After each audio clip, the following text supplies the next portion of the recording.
Many salutations, I am Tatsumari, and welcome to Observations.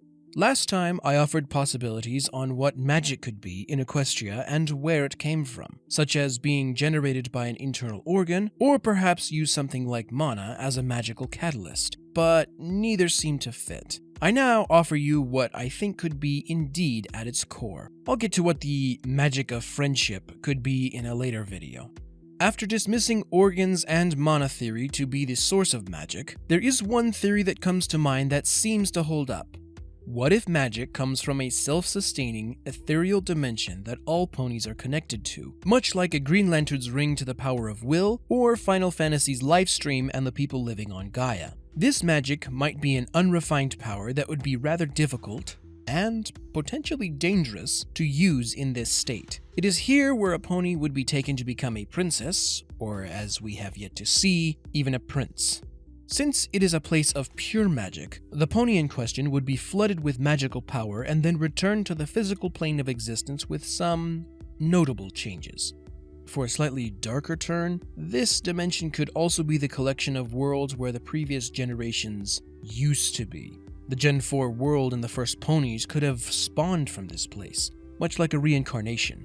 Despite the nightmare fuel-inducing implications, if all ponies were connected to this place and possibly came from it, then all ponies, from Earth to Princess, are equally powerful. Yes, I said it, but hear me out. If magic comes from somewhere that all ponies are connected to, then that connection would be the source to draw that power from.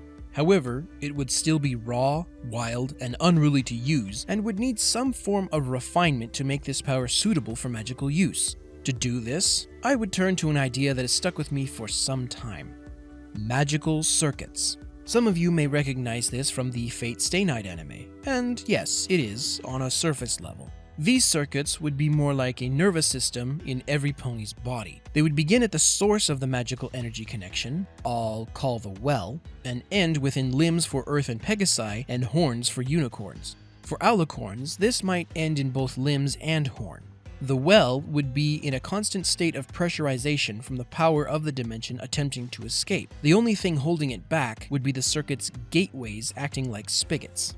These spigots lead into the circuits to transport the power through their body and refine it into usable magic. For Earth ponies and Pegasi, it would then be directed through their brains and into their limbs to perform their innate abilities, unconsciously using magic to do things that come second nature to them.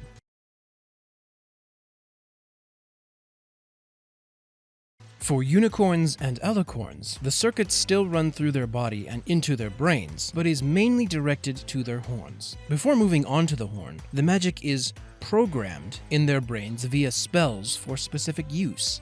The brain of unicorns and alicorns could be essentially a mass of circuits to fine-tune the magic, where it is then directed through the horn and manifest as a spell for whatever purpose one had in mind.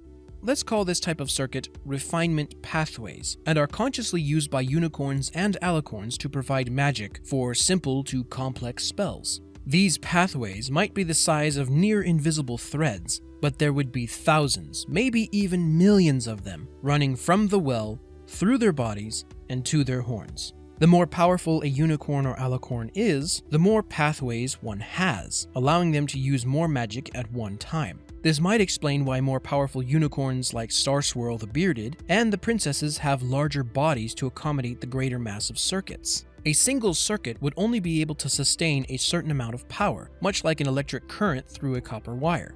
If more power is needed than the pathway can provide, the additional power would come through a second pathway, then a third, fourth, fifth, etc. Extremely powerful unicorns and alicorns have immense amounts of these pathways at their disposal and can draw a lot of power from the well at any given time. Earth ponies and Pegasi might not have nearly as many as a unicorn, but with their abilities being passive, they wouldn't need as many. If an Earth pony or Pegasi were to concentrate, however, I think they could use their power like a unicorn. I put forth the idea that Pinkie Pie is aware of her power on some level, which allows her to do the wacky things we see, including her sixth sense. However, these pathways can be slow as power needs to travel through them to become magic before any spells can be performed. This could be the sound we hear when a unicorn or alicorn's magic is first activated and then continues to flow. But doesn't this also put a hard limit on unicorns and alicorns' power like mana or internal organs? Yes and no. When a unicorn is born, they have a base number of pathways which, through training, could be increased. Their body would possibly grow more similar to the brain, forming new neural pathways. If their body ran out of room for all these pathways, their body would simply grow to accommodate. Much the same way that T-Rex grew, or even how Star Swirl and the princesses are larger than most ponies. If you pay attention, you can also see this fact in the latest episodes, as Twilight appears to be taller than most, if not all, her friends now. If one wasn't born with a lot of pathways, like Sunburst, it would take a lot more training to use more powerful spells than it would for some pony like Twilight or Starlight, who may have been born with a high number of pathways. Earth ponies and Pegasi could also expand their number of pathways, but it would take much more intensive training. In Sunburst's case, he was probably born with a slightly lower than average amount of refinement pathways, which for day-to-day living would have served him well. His understanding of magic was unusually high and could easily comprehend how the spells worked. His intelligence alone might have been enough to grant him admittance into the school, but when it came to empowering spells, his lack of refinement pathways could not support the needed power requirements. He simply didn't have enough of them, leading to his quickly falling behind in his studies and eventually flunking out. This doesn't mean he can't get more powerful, but it does mean that it would take him longer to do so. He would need to increase his number of pathways before continuing with more advanced studies. Would a unicorn or alicorn use all their circuits at once? No, I don't think so. There may be a few hundred used on a regular basis, and a few hundred more used frequently for more powerful spells. However, many of these pathways would go unused. Fatigue might only become relevant if a spell used more power than the regularly and semi-regularly used pathways could provide, leading to the less used pathways becoming active to give that power. The struggle would be in trying to maintain the spell because it is starving for power since these unused pathways aren't accustomed to transporting capacity amounts of power. Now, overload could happen if a pony were to push beyond their pathway's capacity and may cause a bit of damage. It wouldn't be detrimental as the damage would heal over time if used once in a great while and may only leave the pony in question sore. It could explain why Rarity and possibly the others of the main six had a headache from the episode Every Little Thing She Does. If it were done on a regular basis, however, it could lead to magical burnout and a pony losing all their magical power. However, we run into a small problem. If there ends up being a struggle to use power through unexercised pathways, then how would we explain the fight between T-Rex and Twilight? Shouldn't she be wasted after using her Kamehame Friendship Ha Blast? Maybe even unable to use magic altogether since the amount of magic used would have fried her pathways irreversibly.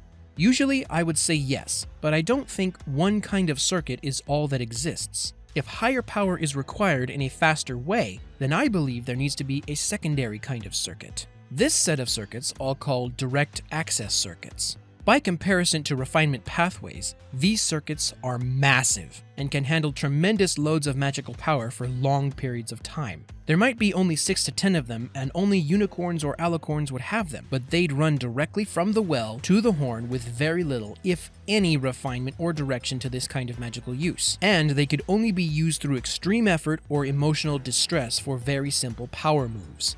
In the episode Twilight's Kingdom, the princesses pass on their magic to Twilight for protection. If this circuit theory holds, that means they passed on their magic wells to Twilight, thus causing her body to have many, many times more magical pressure from the combined wells trying to force their way through her refinement pathways. But because the number of refinement pathways didn't increase with the number of wells she could draw on, the excess magic forced its way through her direct access circuits, causing her magical skills to overload, shown by her being teleported across Equestria at random. Or for a better example, to use her basic spells and abilities, she was trying to water the roses with a fire hydrant. Not impossible, but certainly not advisable.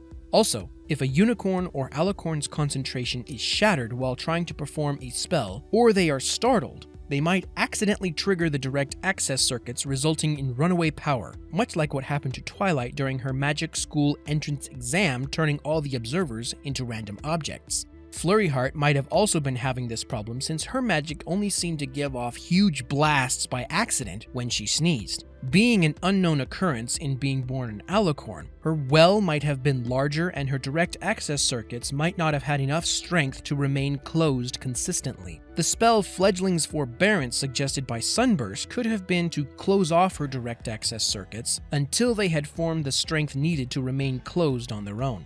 And as a final thought, Cozy Glow draining all the magic out of Equestria could mean that the little Pegasi had poked a hole into the power dimension, allowing the pressurized power to escape. As the amount of magic within the dimension depleted, a vacuum would have been created, pulling back all the magic in the world through the wells and into the collection point under the school. Once the pressure had diminished enough, the circle and relics would then begin pulling the magic out. This would result in the lack of magic throughout the land and the time it would take to do so. The combination of relics and magic circle could have been a circle of anti-magic, slowly burning away the power until there was nothing left. Once the circle and the relics were gone, however, the hole would be plugged and the dimension would be allowed to heal from its loss. Magic might be weak for a while, but it would eventually return to normal. However, if it was drained completely, there would be nothing left to sustain the regeneration of power, and might have far greater reaching implications.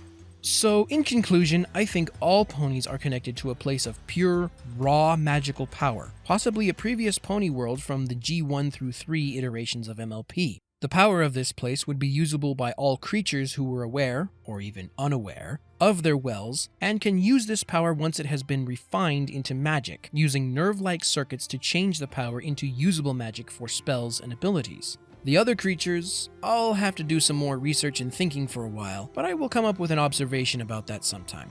All in all, these are just theories I thought I'd share. But what do you think? What are some of your theories? Let me know in the comments, and perhaps, one day, we'll get a more solid explanation of how the magic works. We'll see. Until next time, my friends.